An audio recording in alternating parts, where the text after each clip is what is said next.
Halo semua, kita berjumpa lagi di pembelajaran kita yang selanjutnya. Kali ini kita akan belajar teori tumbukan dan faktor-faktor yang mempengaruhi laju reaksi. Masih bersama saya, Roli Sianturi.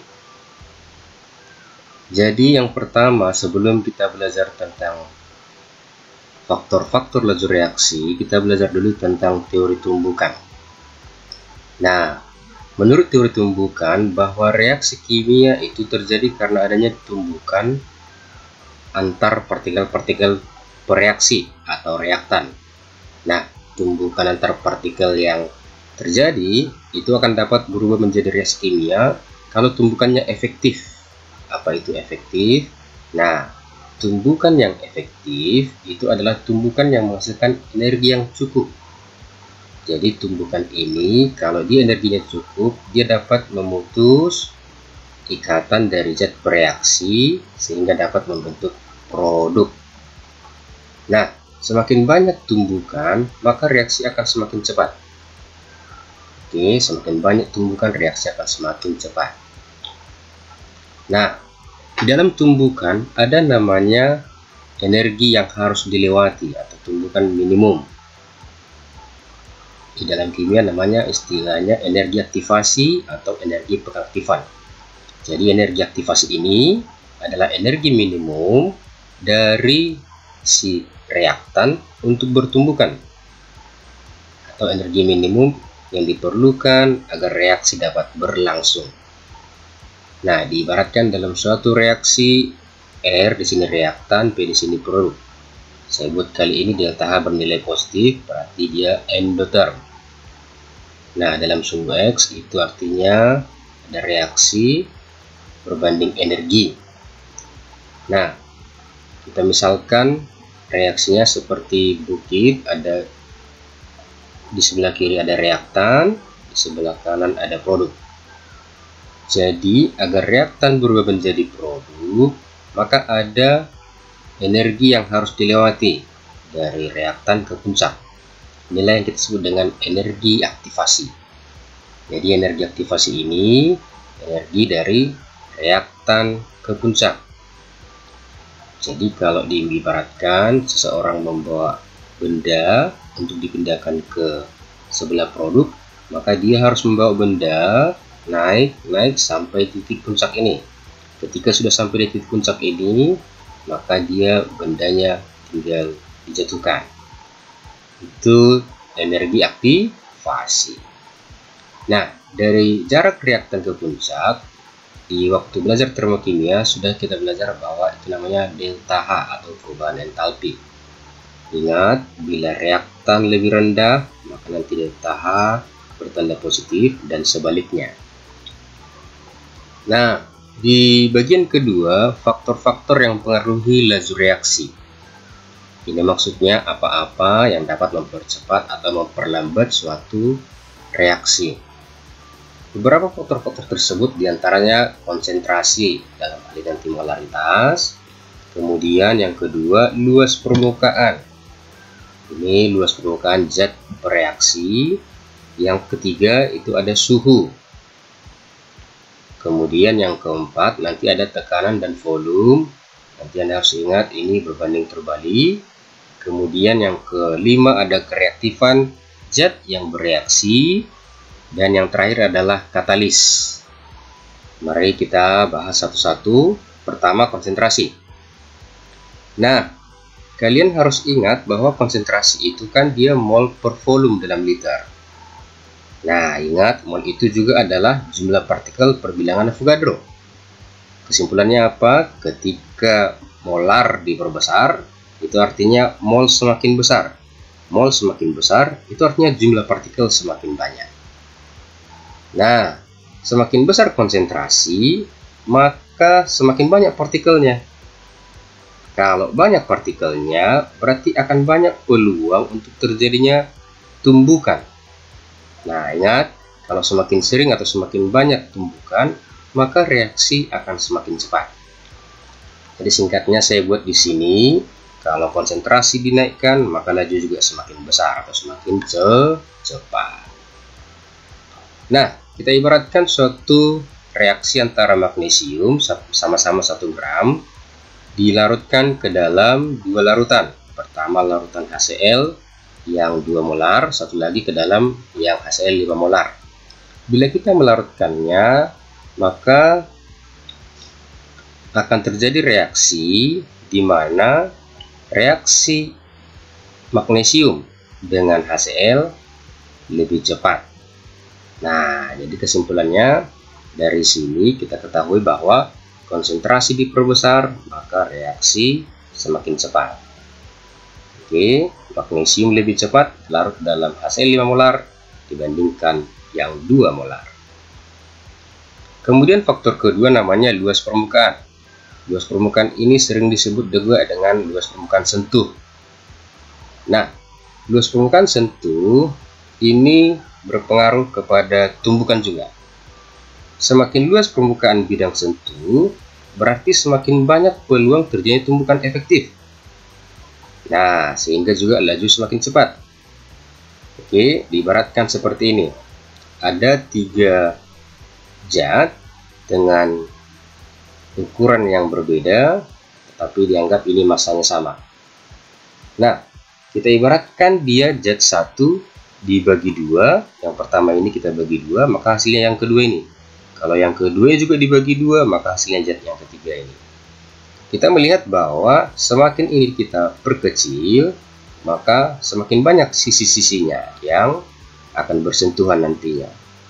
Maka dari sini kita ketahui bahwa luas permukaan zat yang ketiga ini akan lebih besar dibandingkan zat yang kedua dan lebih besar dibandingkan zat yang pertama. Kesimpulannya ini apa? Kalau kita perkecil atau kita haluskan suatu zat atau suatu benda atau suatu logam, maka luas permukaannya semakin besar. Nah, bila nanti dalam soal ada ditanya serbuk, granula atau lempen, maka nanti luas permukaan serbuk itu lebih besar dibandingkan granula dibandingkan lempen.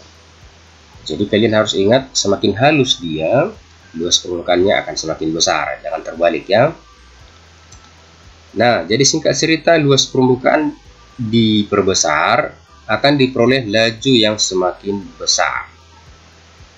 Nah, seperti contoh, kita buat asam klorida, kalau direaksikan dengan besi jenis bongkahan atau besi jenis lempengan dan jenis serbuk dengan massa yang sama, maka akan diperoleh bahwa besi serbuk lebih cepat bereaksi. Apa tadi alasannya? Karena luas permukaannya yang lebih besar. Faktor ketiga adalah suhu. Nah, suhu ini berhubungan dengan energi kinetik dari zat bereaksinya. Oke, jadi suhu itu adalah ukuran energi kinetik dari partikel-partikel. Nah, jika suhu dinaikkan, maka energi kinetik maksudnya energi gerak antar partikel-partikel zat bereaksi juga semakin bertambah. Jadi kalau dia energi geraknya semakin bertambah, maka otomatis kemungkinan tumbukan juga akan semakin bertambah. Ingat, kalau semakin banyak tumbukan, maka laju reaksi juga semakin meningkat. Jadi saya buat singkatnya, suhu dinaikkan, laju juga semakin cepat. Nah, kita misalkan ada logam magnesium direaksikan dengan asam klorida. Nah, misalkan dia ada asam kloridanya 3 wadah. Wadah pertama berisi asam klorida 25 derajat, wadah kedua 35 derajat, wadah ketiga 45 derajat. Maka tadi cerita kalau suhu dinaikkan, maka laju juga semakin cepat. Maka dalam kasus ini logam Mg akan lebih cepat bereaksi pada suhu yang lebih tinggi, yakni pada suhu 45 derajat Celcius. Nah, yang keempat, tekanan dan volume. Nah, kalian harus ingat bahwa tekanan itu berbanding terbalik dengan volume.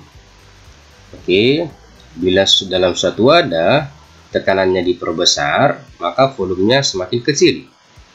Oke, kalau dia tekanannya diperbesar, maka volumenya semakin kecil.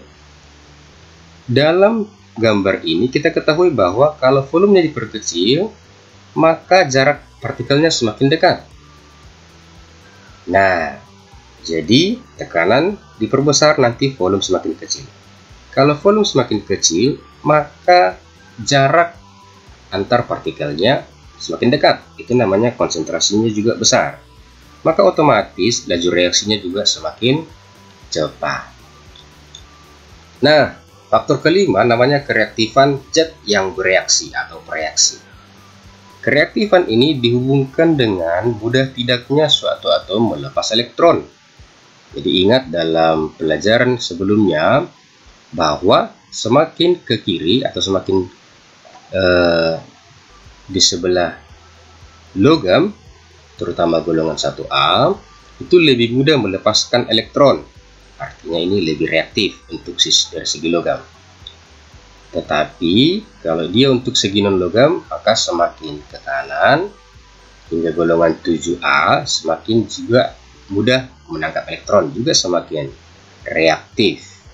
Nah, kita misalkan ada reaksi logam, ada dua logam, katakanlah pertama natrium, logam kedua magnesium, sama-sama direaksikan dengan air, maka kita akan peroleh reaksi Na+2 lebih cepat. Mengapa? Karena ingat, logam natrium itu lebih reaktif dibandingkan dengan logam magnesium. Nah, ini tambahan. Kalau nanti natrium direaksikan dengan air, itu akan membentuk natrium hidroksida bersifat basa dan H2. Ini reaksinya adalah eksoterm dan reaksinya menghasilkan sedikit ledakan. Nah, yang faktor terakhir namanya katalis. Katalis itu adalah suatu zat yang mempercepat laju reaksi kimia. Jadi katalis adalah zat yang membantu mempercepat reaksi. Katalis mempercepat laju, caranya hanya dengan menurunkan energi aktivasi. Nah, apa tadi energi aktivasi? Energi minimum dari suatu reaktan agar sampai dia menjadi produk. Kita ibaratkan seperti diagram begini. Nah, ini tadi diagram energi aktivasi, katakanlah untuk reaksi endoterm. Jadi tadi bahwa jarak dari reaktan ke puncak kita sebut namanya adalah energi aktivasi. Nah, energi aktivasi ini saya katakanlah energi aktivasi yang pertama. Nah, bila dikasih katalis, maka nanti energi aktivasi ini bisa diturunkan. Nah, jadi kita anggap dia bahwa setelah ditambah katalis, maka energi aktivasi sebagai tanda garis yang lebih rendah ini. Nah, dari sini kita ketahui bahwa semakin rendah ini, diagram yang kedua ini, maka otomatis dia semakin rendah atau semakin kecil rintangannya agar menjadi produk. Nah, jadi kalau semakin kecil dia produknya, maka semakin cepat reaksinya. Jadi yang warna biru di sini itu artinya adalah energi aktivasi yang kedua. Maaf, ini yang kedua ya. Yang kedua itu artinya adalah yang berwarna biru, itu artinya energi aktivasi setelah dikasih dia katalis. Oke, jadi energi aktivasi yang ini yang warna yang biru ini, yang energi aktivasi yang kedua ini ya. Ini adalah energi aktivasi kalau dia menggunakan katalis. Nah, sebagai catatan, sifat katalis. Pertama, komposisi kimia katalis tidak berubah pada akhir reaksi. Artinya ini, katalis itu tidak berubah pada saat dicampurkan dan pada saat dihasilkan. Artinya dapat diperoleh pada akhir reaksi. Katalis itu tidak memulai suatu reaksi, tetapi dia hanya mempengaruhi laju reaksi. Jadi katalis itu hanya membantu reaksinya agar semakin cepat. Katalis bekerja secara spesifik untuk reaksi tertentu. Ini maksudnya suatu katalis untuk A belum tentu dapat dikatakan dibuat untuk reaksi B. Nah, dalam kondisi pelajaran kimia biasanya menghasilkan asam sulfat ada katalis vanadium dioksida ya, vanadium oksida. Nah, katalis bekerja pada suhu yang optimum. Kemudian, kereaktifan katalis dapat diperbesar atau dibantu dengan adanya zat lain, katakanlah promotor. Nah, di luar katalis ada juga yang memperlambat. Kalau istilah sehari-hari namanya ini adalah inhibitor. Oke, katalis yang terdapat pada makhluk hidup sering disebut dengan enzim. Oke, terima kasih. Demikian video pembelajaran kita hari ini. Sampai jumpa di pembelajaran kita berikutnya.